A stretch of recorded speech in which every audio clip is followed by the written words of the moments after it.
Selamat pagi saudara-saudaraku. Pagi Om. Pagi Om. Apa kabar semuanya?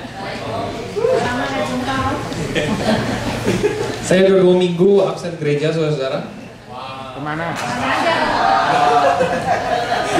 Tapi waktu saya datang ke sini, saya melihat semuanya berubah.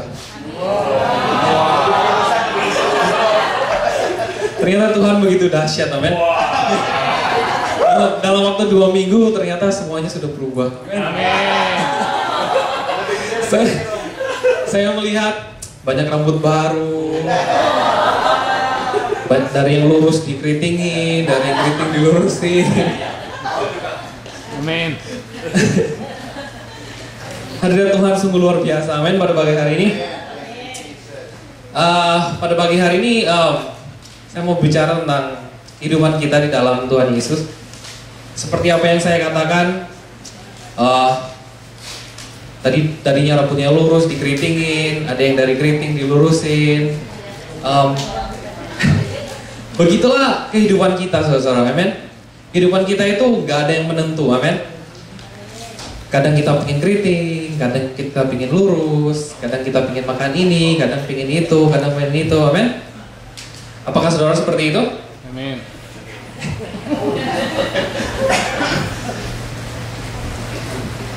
Judul khotbah pada hari ini self-awareness versus Christ awareness. Saya semalaman cari bahasa Indonesianya, saya nggak bisa ketemu apa itu self-awareness sama Christ awareness. Jadi apa yang saya ketemukan, self-awareness itu sebagai bencana, and Christ awareness sebagai rencana. Cuman beda P sama R, tapi merupakan suatu dua kata yang sangat berbeda, amin. Saudara, berapa saudara yang tahu bahwa waktu pertama kali Tuhan Yesus menciptakan kita, apa yang Tuhan Yesus katakan? Saudara masih ingat khotbah itu? Pada hari yang ke-6 waktu Tuhan Yesus menciptakan manusia, ayatnya di Kejadian 1 ayat 27-28, maka Allah menciptakan manusia itu menurut gambarnya. Menurut gambar Allah diciptakannya dia, laki-laki dan perempuan diciptakannya. Saya kasih garis bawah di sini. Allah memberkati mereka. Lalu Allah berfirman kepada mereka, beranak cuculah, dan seterusnya. Jadi pertama kali kata-kata yang dikatakan Tuhan Yesus adalah Allah memberkati mereka. Saudara merasa diberkati? Amin. Amin. Harusnya seperti itu saudara, karena saudara adalah manusia atau ciptaan Tuhan yang sangat diberkati. Amin. Tetapi dalam kehidupan ini, karena kita masih di dalam dunia, banyak serangan-serangan, banyak masalah-masalah, banyak problem-problem yang akan pasti terjadi dalam kehidupan kita. Amin. Saudara masih ingat cerita tentang bangsa Israel, di mana bangsa Israel dalam perjalanannya keluar dari bangsa Mesir, dipimpin Tuhan hari demi hari, waktu demi waktu. Mereka melihat kebaikan Tuhan satu demi satu. Tuhan membelah lautan, Tuhan mau kasih air, Tuhan kasih roti mana. Tetapi apa yang bangsa Israel lakukan? Serasanya bangsa Israel nggak bisa melihat kebaikan Tuhan, nggak bisa melihat anugerah Tuhan, nggak bisa melihat kebaikan Tuhan di dalam kehidupan mereka. Saudara ingat tentang bangsa Israel? Yang ada mereka komplain, baru dibukakan laut. Mereka melihat bangsa Israel mati di depan mereka. Ngomel lagi, Tuhan lapar, Tuhan gini. Udah dikasih ini, hari berikutnya ngomel lagi. Manusia seperti itu saudara. Amin. Terus rasanya kalau kita ada masalah, kita merasa bahwa Tuhan itu sangat jauh gitu ya. Tuhan kemana kamu? Kita berdoa, berlutut, nangis-nangis, kayaknya nggak ada jawaban. Merasa Tuhan sangat jauh. Saudara pernah merasakan itu? Kayaknya Tuhan jauh banget gitu ya. And then kebanyakan manusia pasti berpikiran seperti ini. Cenderung yang saya katakan self-awareness. Seperti ini, self-awareness. Apa yang saya lakukan ya? Kenapa saya bisa seperti ini ya? Dosa apa yang saya lakukan ya? Kenapa saya bisa mendapat bencana ini ya? Wah, mungkin keluarga saya keluarga nggak benar nih. Makanya saya mendapati masalah seperti ini. Kebanyakan manusia cenderung melakukan seperti itu, self-awareness. Selalu mereka melihat dirinya sendiri, kelemahan mereka sendiri, kedagingan mereka sendiri, sehingga mereka cenderung untuk memikirkan, waduh, ternyata saya begini, ternyata saya begitu. Yang ujung-ujungnya masalah menjadi lebih besar, Anda jadi frustasi, iman Anda jadi lemah. Aduh, kayaknya Tuhan gak ada ini. Aduh, Tuhan kayaknya kurang cepat ini nolong saya. Kayaknya jawaban Tuhan kurang tepat untuk saya. Itu kemungkinan besar manusia seperti itu. Saya mau kasih contoh, saudara masih ingat tentang, saya pernah cerita tentang ada suatu orang yang dia mau liburan naik kapal, dan ternyata kapalnya tenggelam, dan dia komplain, Tuhan kenapa engkau menenggelamkan kapal ini? Terus akhirnya dia terdampar di sebuah pulau, ya. Wah, sekarang apa Tuhan? Habis kapal saya tenggelam, saya di sebuah pulau, nggak ada apa-apa. Habis ini apa Tuhan? Terus Tuhan menunjukkan, oh ada kayu-kayu, ada pohon-pohon. Oh, saya harus bikin rumah di sini supaya saya nggak kedinginan, supaya saya nggak kena panas atau gimana.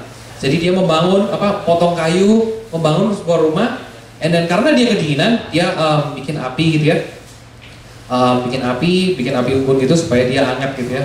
Terus dia tidur, dan apa yang terjadi saudara? Rumah yang dibangun tuh kebakaran saudara. Komplain lagi sama Tuhan, Tuhan, apa-apaan ini?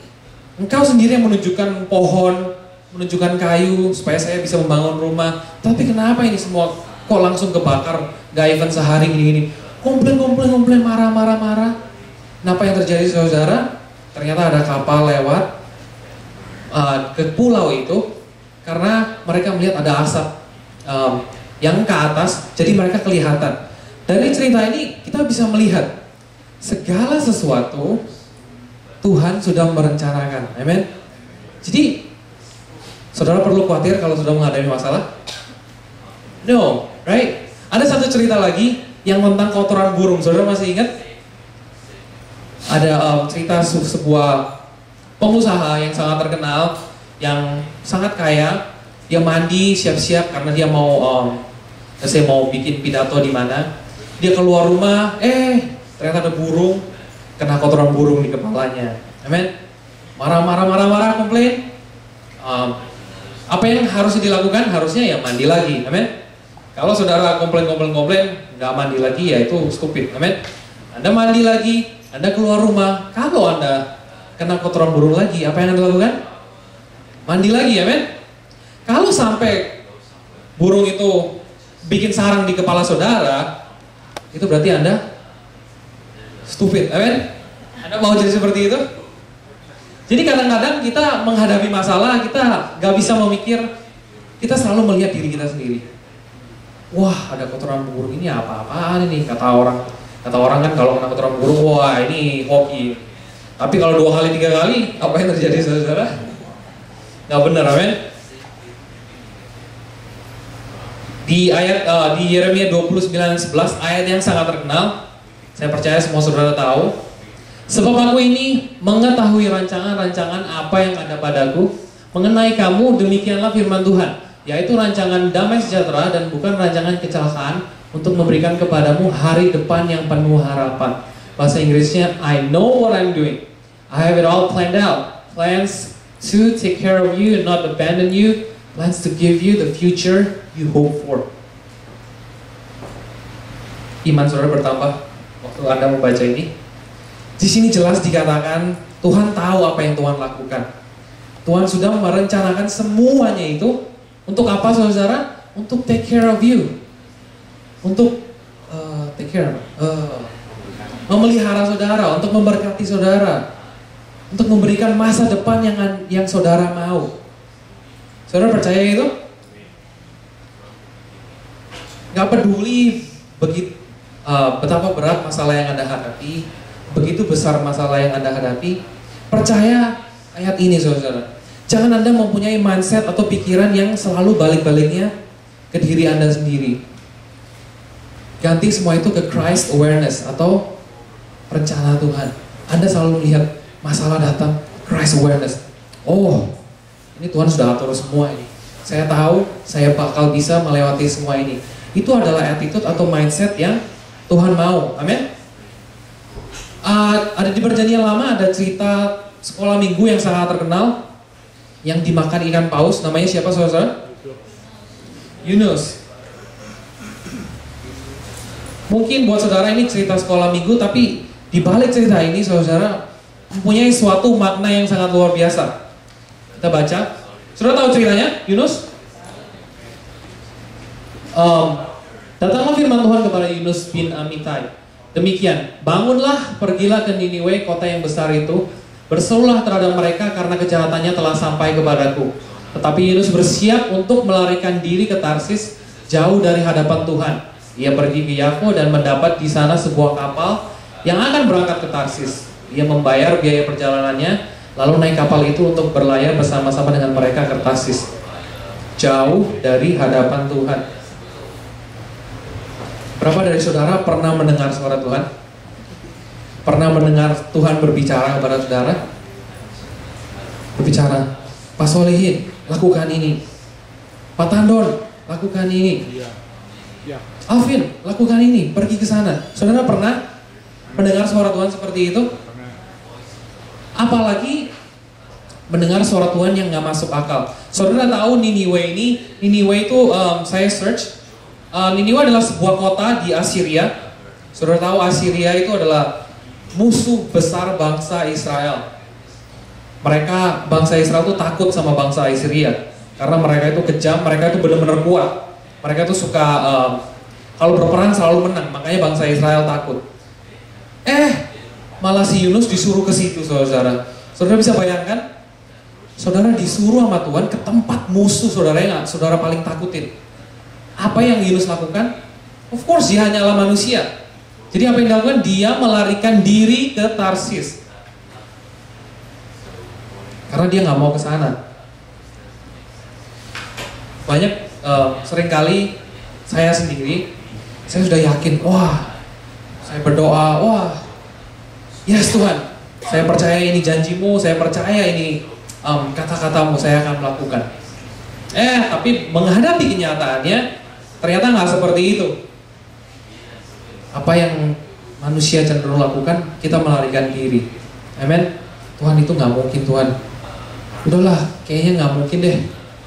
Kalau menurut pikiran saya, ini lebih baik. Udahlah, saya kesana aja.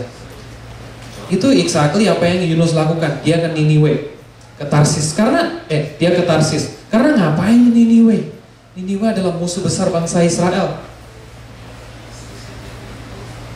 Seringkali kita mendengar Tuhan itu impossible, Tuhan itu nggak mungkin. Tapi saudara baca lagi Yeremia 29 ayat 11. Di ayat yang keempat, tetapi Tuhan menurunkan angin ribut ke laut, lalu terjadilah badai besar sehingga kapal itu hampir terpukul hancur. Jadi ceritanya dia ke Tarsis, dia naik kapal, dan waktu di kapal itu ada badai. Saudara perhatikan di sini kata-katanya.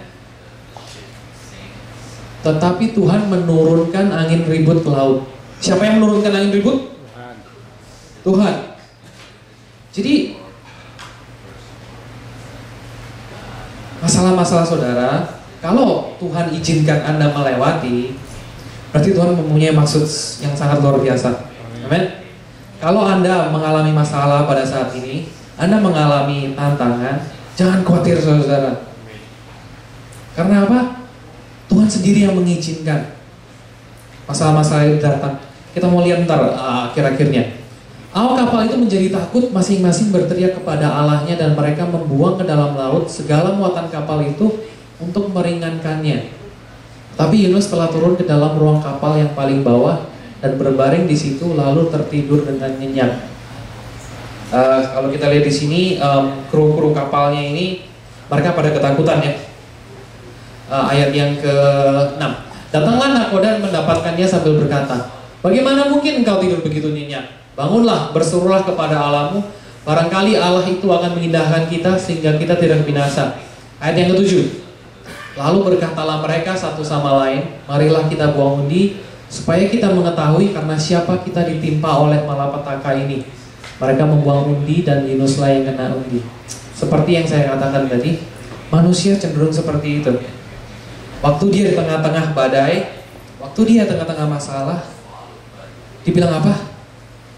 Mereka ingin tahu, ini karena apa ini malapetaka ini ada di dalam saya?